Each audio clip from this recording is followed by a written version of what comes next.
have a lot of dreams, of course, and of expanding our research program in our Summer Institute, which is our pride and joy. Frank was all about the collection, extremely proud to have the students here. He knew the importance of the Summer Institute and wholly supported it. With Frank, I think he was one of those people who did dearly love to teach. Frank was absolutely wonderful. He was fascinated by your work. Summer Institute was a pivotal part of my formative career. It prepared me tremendously.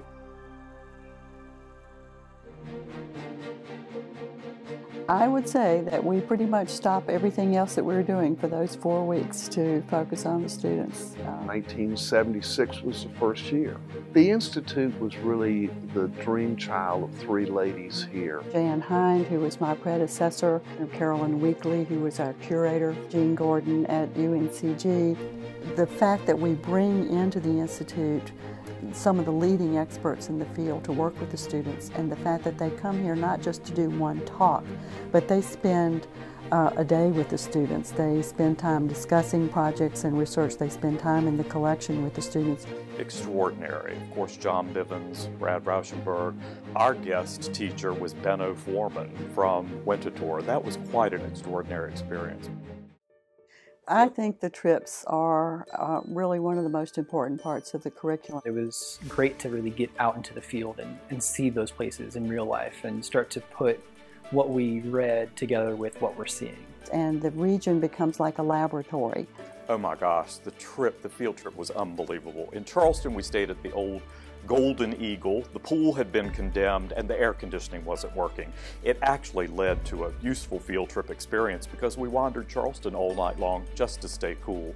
A once-in-a-lifetime opportunity. To be there in that place and to experience perhaps what a number of enslaved individuals that worked and lived on chocolate plantation, that ride into the plantation was extraordinary.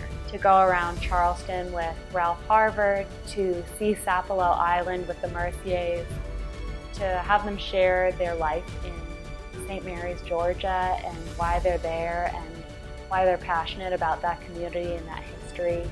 That's an experience I'll only have here at Summer Institute.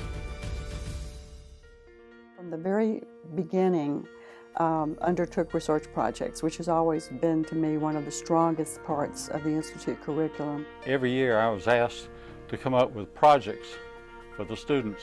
Well, they didn't know, but I was filled with projects because what I'd been seeing in the field. Projects then were quite fascinating and diverse. I'm from the Eastern Shore of Virginia, and I worked on the St. Andrew's Cross and quadrant motif on raised panel Eastern Shore pieces.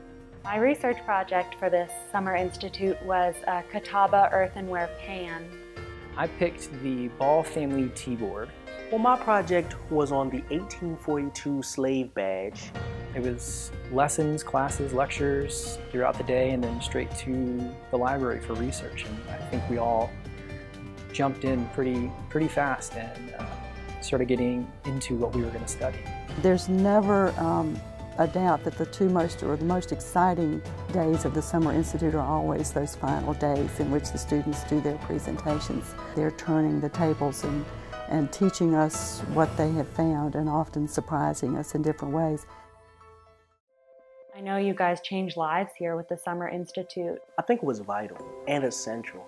Refreshing, inspiring in why we study this field. And I can't think of an opportunity where I learned more in such a brief period of time. The field of Southern Decorative Arts has evolved because of the Summer Institute. Really is a metaphor for all that MESDA stands for, in that it's all interrelated. The collection does not live without the people to study it. The Research Center doesn't exist without the collection that it supports, and the Institute is the one time during those 4 weeks when all of those things just come together. They're the scholars. They will write the articles. They will head up the museums. They will collect the objects. They will discover the objects. We've just touched what's out there in the field of decorative arts.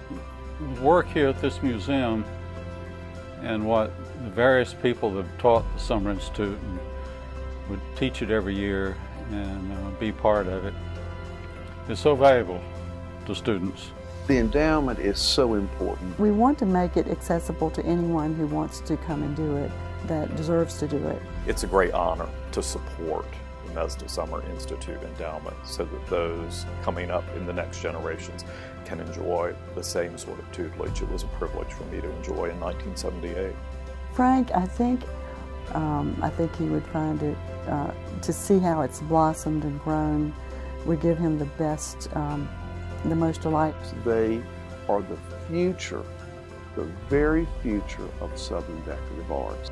I wish I was their age, starting again in the field of early Southern decorative arts and being able to participate in what this museum had to offer at that time, has to offer now, and will have to offer in the future.